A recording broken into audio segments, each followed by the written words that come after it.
Namo tassa bhagavato arahato samma sambuddhassa. Namo tassa bhagavato arahato samma sambuddhassa. Namo tassa bhagavato arahato samma sambuddhassa. For the benefits of the new yogis who are joining here, we'll give a salient points of what are necessary to deepen your meditation.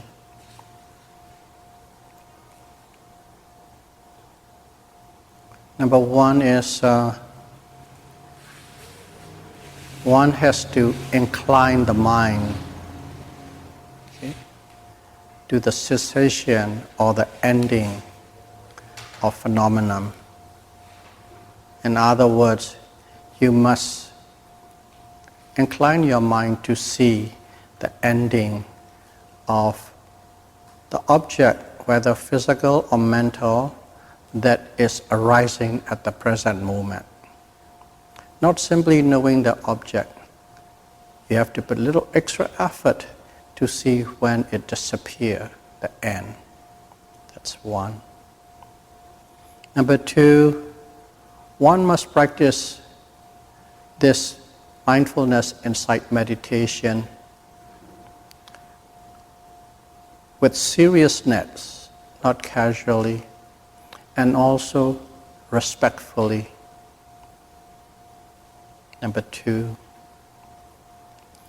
And number three, once you have inclined your mind to the cessation of phenomenon and then giving serious and being respectful to the practice, you must practice in such a way there is no break or no gap in your observation, especially in the retreats. Retreats are from the moment you wake up till you fall asleep. That mindfulness, awareness must be continuous and unbroken, regardless whatever you are doing. So that is the number three.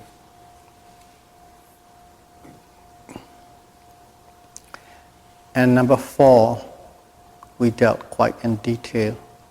One must utilize all the supporting factors that promotes that becomes conducive to deepening your meditation. It helps you in many ways, from many angles. Number five, when you are practicing like that for some time, you will have periods that you have a very good meditation session, which means your mindfulness is very strong and continuous, concentration built up, quite deepened, and you felt quite differently than most of the time. Okay? Don't expect them all the time. Sometimes these kind of moments or periods come in. It's really good session. In other words, your concentrations are very good. And whenever these good concentration periods are achieved, quite a few times, put them, analyze them, and see what kind of situation promotes that kind of good meditation session. And then remember them and utilize them whenever you are not having a good session, because these are the actual conditions which you require to have a deeper concentration. Number five. Number six. Number six is there are 7 factors of enlightenment. And these 7 factors of enlightenment you can utilize in 2 ways, or 2 different levels, I should say. One is people like you and me, we are all trying to build up this meditation, and in there we try to develop, we try to become more and more skillful on these 7 factors of enlightenment. That is one way, at one level of doing it. Another one is people who become very higher insight and experience. Okay? And a higher level, these 7 factors, accordingly, you can use each and individual to adjust and to balance the mode or the mood. When your mind is down or low or slow or depressed or sagging or bored, a certain factors can bring you back up.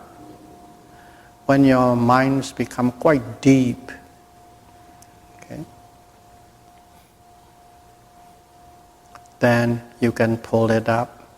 When your minds become too excited, elated, unsettled, restless, you can bring it down according to the required factors of enlightenment. But one must be at a very higher stage to be able to utilize as necessary each tool. So there are 2 different levels. So don't think, I'm not too high yet, this is out of my reach. No. We have talked about, at least about, I think, 7, 8 weeks, 9 weeks, just on those 7. So if you listen to them carefully, you know how to use them, develop them, and practice them. So that is the 6. Based on those 6, we have talked 36, okay, Dharma talk in the past. And today we are going to talk the 7th factor, which is number 37. How to deepen your meditation. How to deepen the 5 controlling mental faculties, stronger, firmer, and into a balanced state. That is the main theme of this whole Dharma talk.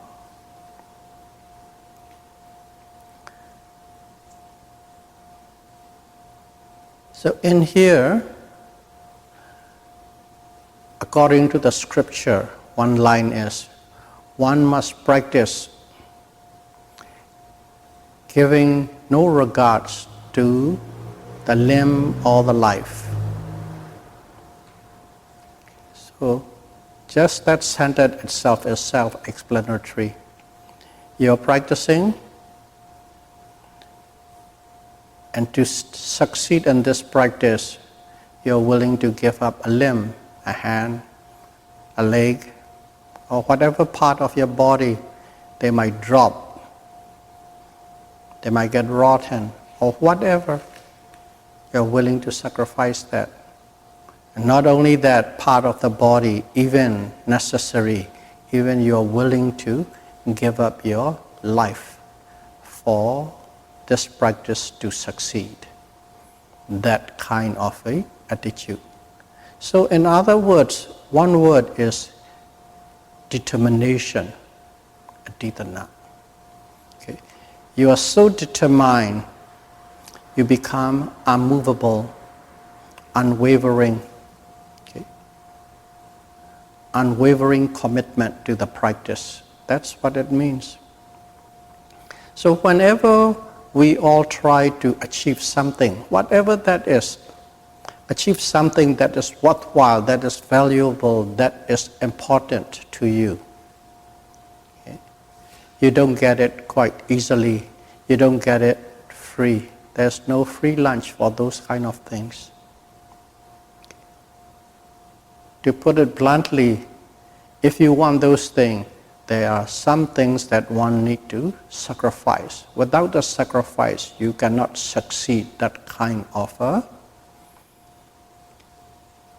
situation or condition or project or a cause. But it is important and great. Everything is give and take.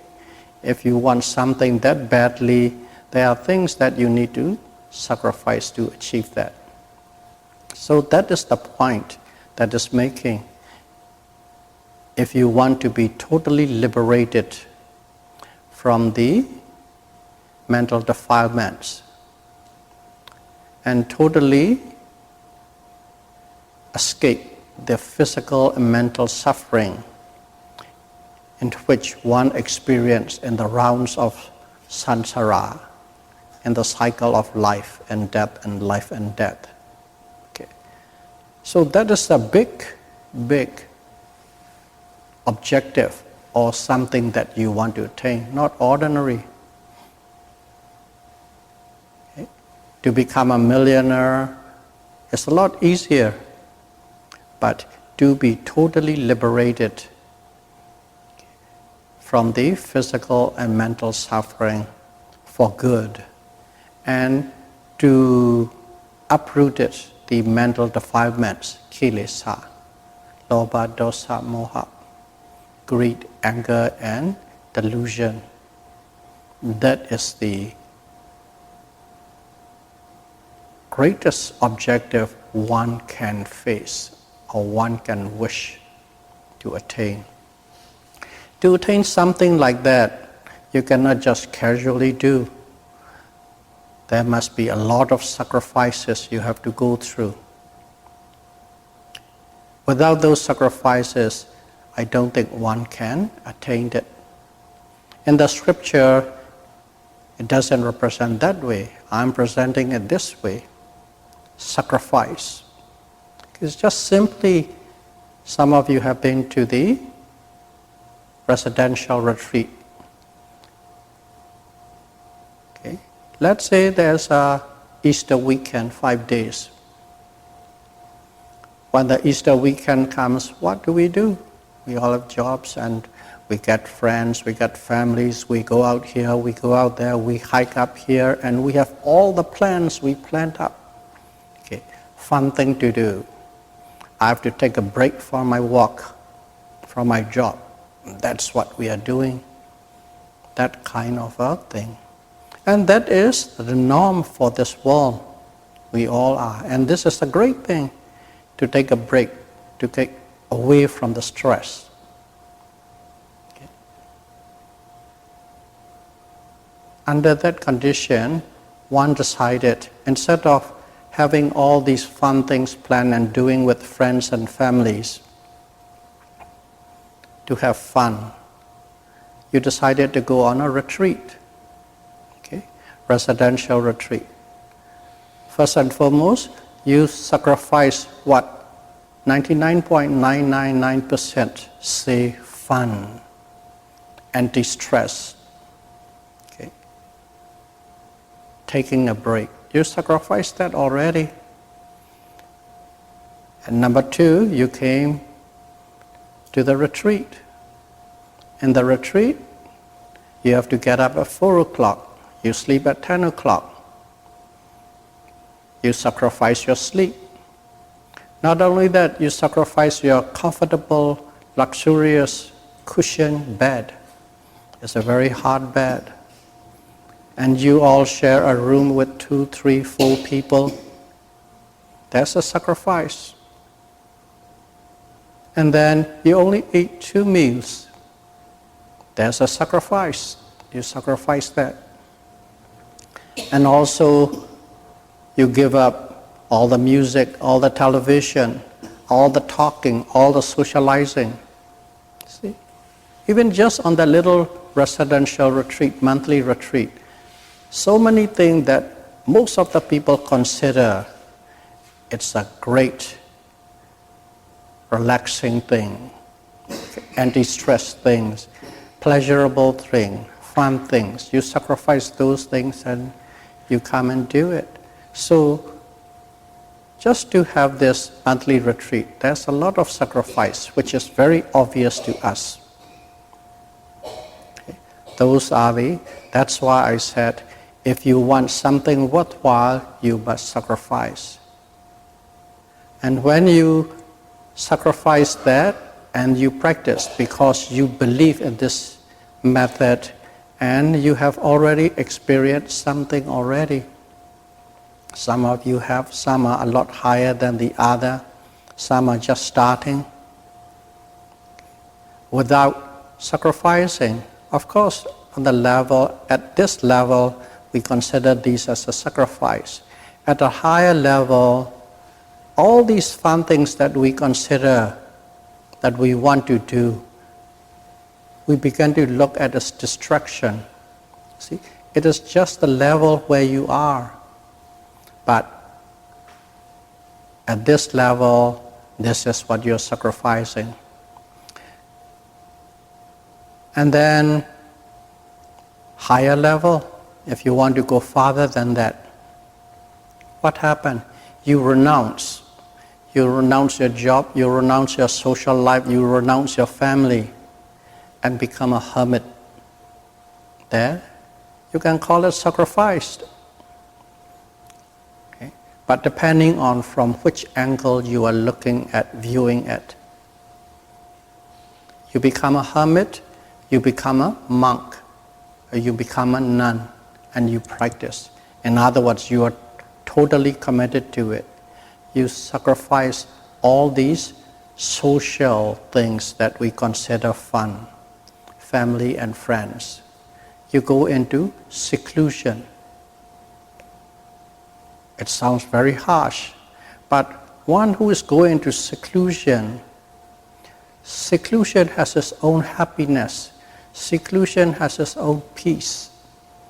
And when they taste that happiness and peace, they don't turn back to this world anymore, because you will find that happiness and peace is a lot more superior or better than the pleasure that we have every day. Everything becomes relatives. But till you get to that level, everything is a sacrifice. You sacrifice this, you sacrifice that. And now you become a nun or a hermit or a monk. And even a monk, not a village monk, not a town monk, while you were socializing with a lot and helping a lot. You go to the forest just for practice because you have only one objective. That objective is to overcome, to uproot all mental defilements, greed, anger, hatred and delusion, and to escape from this rounds of life and death. In other words, to escape from all physical and mental suffering. That is the objective. That's where we are going. And if you are at this stage, the line the Buddha gave us become vital. You are going to practice with no regard to the limb or the life. Okay, I will drop dead, but I won't get out of this practice.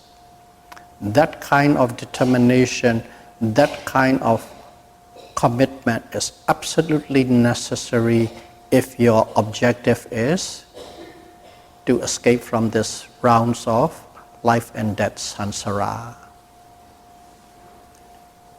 Okay. So that one is specifically directly related to what your most important objective is. Okay, that is from the scripture. In a Burmese, there's also another saying. Okay. I will practice this even if my bones become dust and every fluid in my body evaporated, I will practice. That is the expression we use in Burma. The bones will become dust and every fluid in the body will be evaporated. I would not let go of this practice. And when you have that kind of a determination, that person will succeed. Without that, you won't succeed. That's why it's come in a later stage. But of course, If you all have that, I don't think I'll be seeing you and talking to you right here. You'll be somewhere very secluded under a tree or in a cave practicing. But we are all here. So that means we like the idea of escaping from the realms of samsara. We like the idea of getting rid of all physical and mental suffering. But we are not quite ready yet. We'll take a slow boat. What we are doing is we are taking a slow boat, not a speed boat. So if we are taking a slow boat, then of course we can practice to the level of my life or my limb. That statement is away from us. But regardless, keep that in mind. Keep that in mind. At whatever level you are practicing, of course, the main objective, the main goal is still far away. We are taking a slow boat. But there are moments and moments, days and days and weeks, we decided to go and tackle that task. In there, keep that motto in mind. Keep that motto in mind and do the best you can. Because if you have sacrificed all the fun for 5 days and come here and practice, why not push your best? Okay? You sacrifice 5 days of fun and you go to the retreat and you practice, and then you don't push that much. You're favoring this, you're favoring that, you're favoring your hip, you're favoring your back, you're favoring your neck. Okay? You are giving too much care to your body. This body has to be looked after. If you do that, you are missing the best of the both worlds. You are missing the fun and the pleasure of your daily life because you have left the town for 5 days. And at the same time you are practicing, and as you are favoring this, as you are favoring that, favoring every part of your body from the welfare of your body, you are also not achieving what you could be achieving in that 5 days. So in other words, you are missing the best of the both worlds. Simply, you wasted 5 days of your time. So keep that in mind. Okay. Here it is. I'll give you an example. Okay. A yogi came and practiced. It's a new yogi. He came and practiced.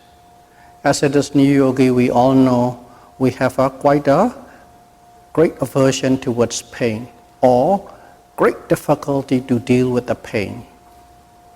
Great difficulty to deal with the pain. Of course, instruction is constant to all. Okay, you meditate, you sit down for an hour. Don't move if you don't have to. You can't move at all. Okay, and eventually, if you have to, maybe once or twice. Even that, mindfully. First of all, know your intention, wanting to move, and then slowly moving, adjusting, and so on. You know the instruction, don't have to go in detail right here. So most of the time, most of the yogis, they are simply new yogis coming in, struggle with pain, go back without much breakthrough. But still, some keep on coming back again and again, but still they favors the body a lot. My hip, my knees, my back, my neck, my heart, and so on and so forth. And you try to be sensibly, logically, rationally, scientifically, health-wise.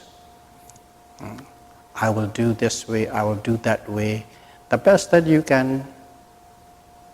Okay, whatever the reason or rationale we put out, one factual thing is you don't like that unpleasant sensation. You want a pleasant sensation. That's it. That is the bottom line. The rest are all rationalization. So to go back to the story, there's a new yogi come. There's a problem, as like everybody have the pain. And you sit and meditate. But for this yogi, he or she has a misunderstanding to the instruction. The misunderstanding is, you must not move at all for 1 hour. That is the instruction. That's the way the yogi understood. So the yogi sat down and meditate for 1 hour. And he or she has his determination, I'm not going to move for 1 hour. This is the instruction. It's very highly disciplined personality. So 1 hour, it was an excruciating pain. Didn't move, didn't twitch a bit. Of course, it's burning inside. Okay. It's a brand new yogi. But there's only one thing. Instruction is, you cannot move. And there's a determination, I will not move. That's it. Because there's an instruction not to move. And sat there for 1 hour without a twitch. It burns like hell, almost like a hellfire burning. You all have gone through the pain. But by the end of that hour, because of that, okay, the pain, we all know, the pain is something that you cannot run away until and unless you run away, it disappears. If you don't run away, it grabs you. It nails you to the wall. So as you don't run away, your mind is constantly engaging in that pain for 1 hour. That produces enormous amount of concentration. And because of the enormous amount of concentration, of course at that time you will not think that's concentration. We all think concentration is, oh, you are in a la-la land, floating, nice, peaceful, happy, concentrated, still. Yeah, that is the samatha concentration. But vipassana concentration is moment to moment to moment. You are changing with every moment. But you do not skip away from that moment. That's it.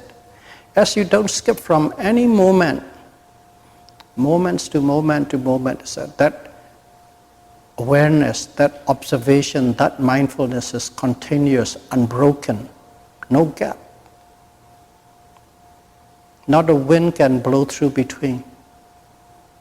And because of that Kanika Samadhi, momentary concentration, becomes so strong that yogi began to see the pain totally differently, understand the pain totally differently, and even the pain drops, the excruciating pain drops, and you see the breaks between the pain.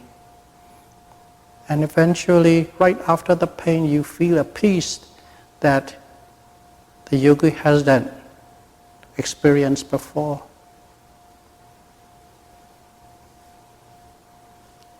Beginner's yogi, just starting, but that yogi has experience where some other yogis might have to practice about 3-4 years to reach that stage.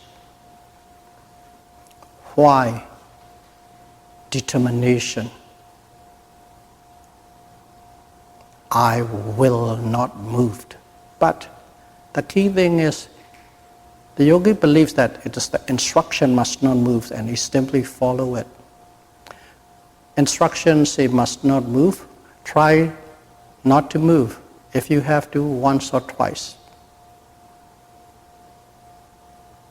But regardless, the results are the same. Now, knowing that you can move once or twice, knowing that, and then you sit without moving, that is the doing exactly correctly, with your full knowledge and understanding. But regardless, the point I'm making here is determination. Determination can change every aspect of your meditation at any level. Okay? So always keep that motto the Buddha and the scripture said. You'll be practicing, or I will practice with regard to no life or a limb. If the limb falls down, if I fall dead, I will still practice. I will die practicing. And in the scriptures, there are so many practitioners become arhat, go through the process of this pain, in other words, dying pain, and at the death consciousness, they became arhat. Many has been cited and documented. Determination, the will to follow, to be able to achieve what we need and what we desire. Of course, that desire in Pali is called chanda, noble desire, to escape from the rounds of suffering, life and death, to escape from the mental defilement, kilesa. So may all of you be able to practice Satipatthana Vipassana meditation with an attitude and with a non-wavering determination, and be able to succeed the objective as soon as possible. Sadhu, sadhu, sadhu, Buddham pujami, Dhammam pujami, Sangham pujami. Thank you very much.